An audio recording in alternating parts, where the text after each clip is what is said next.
Olha, o Senado aprovou o fim da obrigatoriedade de homens e mulheres terem o consentimento do cônjuge para fazer vasectomia ou laqueadura e reduziu de 25 para 21 anos a idade mínima para quem quiser fazer esses procedimentos.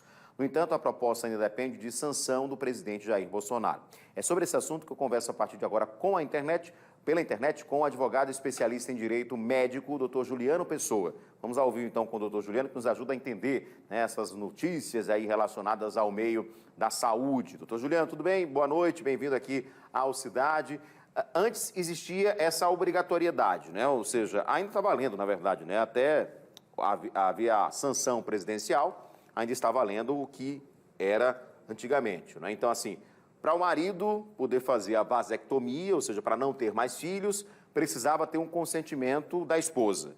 E para a esposa fazer a laqueadura, também para não ter mais filhos, precisava ter o consentimento do marido. Essa lei que foi aprovada no Senado acabaria com isso, acaba com isso, é isso?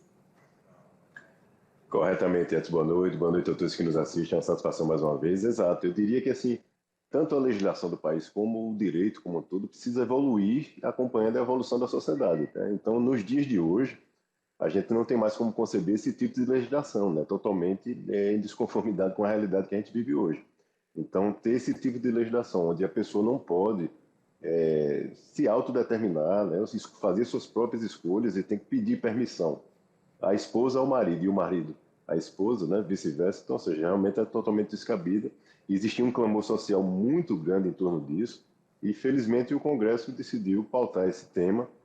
Não houve grandes divergências, as duas casas aprovaram com certa facilidade, eu diria. Agora já partiu para a sanção presidencial e, sendo sancionada, de fato passará a vigorar neste formato que você bem destaca. A principal mudança realmente é essa questão de não precisar mais da autorização, da anuência do cônjuge, né, para poder um dos lados fazer a sua esterilização.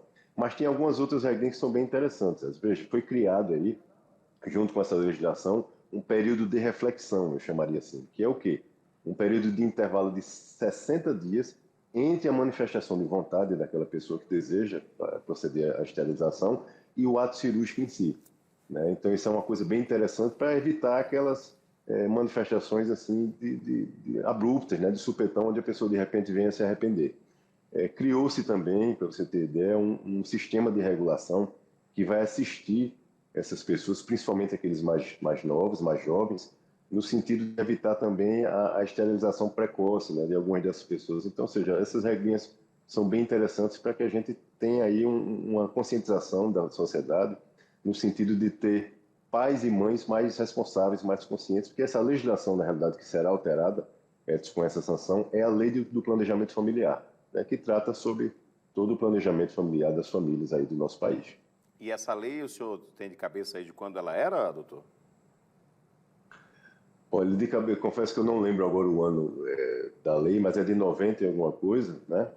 Mas ela já não se adequa mais, como eu falei, aos dias atuais, né? Estamos em 2022 e as pessoas já não suportavam mais esse tipo de situação de ter que pedir autorização. Além dessa questão da autorização, a gente tem outras situações de desdobramentos. Por exemplo, a mulher, hoje, com essa legislação, ela terá a possibilidade de simultaneamente, ou seja, ela está ali no parto e ela já poderá simultaneamente, logo após o parto, já se submeter à laqueadura e não precisar marcar um novo ato cirúrgico, ou seja, que demandará nova internação, novos riscos, né, de infecções e tudo que é inerente quando a gente se interna para fazer um procedimento cirúrgico. Então, isso poderá ser feito agora simultaneamente ali no mesmo ato. Então, é outra inovação que vai se trazer aí com essa legislação, que é bastante interessante e traz uma certa agilidade, além de reduzir a questão da ocupação dos leitos hospitalares, né, que era outra demanda que também se tinha preocupação, principalmente quando se trata de paciente do SUS. Em relação ao SUS especificamente, também tem outra determinação da legislação, que ele terá que trazer essa questão desse método contraceptivo, Edson, em até 30 dias. Então, ou seja, ele não poderá passar vários e vários meses para poder oportunizar essas pessoas esse acesso. Isso terá que ser em até 30 dias e, caso essa lei seja sancionada, como a gente já destacou aqui, ela passará a valer 180 dias após a sua publicação, que é uma forma até de fazer toda a estruturação, todo o aparato do Estado se organizar para poder passar a servir a população com esse novo formato, né, de esterilização e de método contraceptivo. 180 dias são 6 meses, para a gente poder ficar mais fácil na cabeça, não é isso, doutor? Agora sim, o senhor falou aí sobre essa possibilidade de a mulher, no caso, depois do parto, depois de dar à luz, né, fazer esse procedimento. Eu já conheço vários relatos, né, de mulheres que ou o plano de saúde não permitiu fazer esse procedimento junto, ou o próprio médico não recomendou, porque, olha, depois você vai ter um filho também, né, pensa direitinho, vai engravidar de novo. Nesse caso, fica alguma coisa mais certa, ou seja, mais um direito mais certo para essa mulher, para esse marido, para a família, não é? Decidir, por exemplo, fazer, no caso da mulher, a laqueadura após um parto, tem a obrigatoriedade de, não pode ser no primeiro filho, só se for no segundo. Tem alguma cláusula em relação a isso ou não? Olha só, você toca num ponto fantástico, é interessantíssima essa sua pergunta. Primeiro, de fato, há essa previsão aí, a depender do caso concreto, a pessoa não pode, se ela não tiver pelo menos 2 filhos vivos, ela não poderá se submeter dentro desse formato, tá? Além disso, em relação à escolha, né, especialmente da paciente, você traz aí esse assunto, é bem interessante. Não pode haver, se o Estado deixará de interferir na liberdade de escolha das pessoas, não será os profissionais que continuarão fazendo isso. Mas veja, por outro lado, se houver, do ponto de vista médico, né, algum impedimento, alguma situação de saúde, no caso concreto daquela paciente, em que o médico analise e verifique de que não é recomendada esse ato cirúrgico logo em seguida, o parto, né, por alguma questão específica dela, o médico poderá, sim, nesse caso, né, como autoridade máxima ali, do ponto de vista científico, de passar essa informação para essa paciente, fundamentar isso, explicar de forma muito detalhada o porquê de não aconselhar, e o procedimento não será realizado, né? Porque se há contraindicação, em tese, subentende-se de que trará algum prejuízo para essa paciente caso esse procedimento seja realizado, algum risco ali para a sua saúde. E nesses casos, é recomendado realmente que não se exista a realização do procedimento e o médico responsavelmente tem que agir dessa forma. Então, é só esses adendos que a gente precisa fazer, né? Agora, como regra geral, esse tipo de intervenção, como você destacou até no exemplo, de que o médico não veja bem, você precisa pensar, você pode querer ter mais filhos, esse tipo de abordagem, se ela preencher os requisitos que a legislação está trazendo, está lá posto em texto de lei, o médico não tem que tentar convencer aquela pessoa que já teve o seu período de reflexão, como eu destaquei. Ela terá que comunicar à equipe médica, Edson, com 60 dias de antecedência. Manifesta a vontade 60 dias antes daquela data do ato cirúrgico. Então, ou seja, ela teve 2 meses para refletir, para discutir com seu marido, com seus familiares, para pensar com muita calma sobre aquele ato. Por isso que tem esse período de reflexão.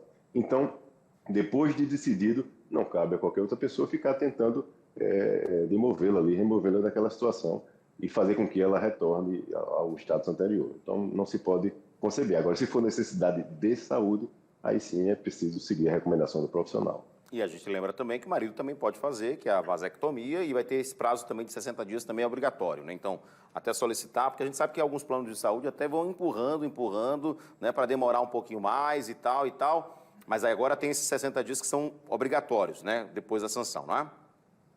Exatamente, tem que se seguir, o intuito disso é justamente por isso que eu chamo de período de reflexão. É para que a pessoa tenha essa possibilidade de, com calma, parar, refletir, ver se de fato ele quer isso, porque é um procedimento irreversível, né? Depois de um certo tempo, não se reverte mais.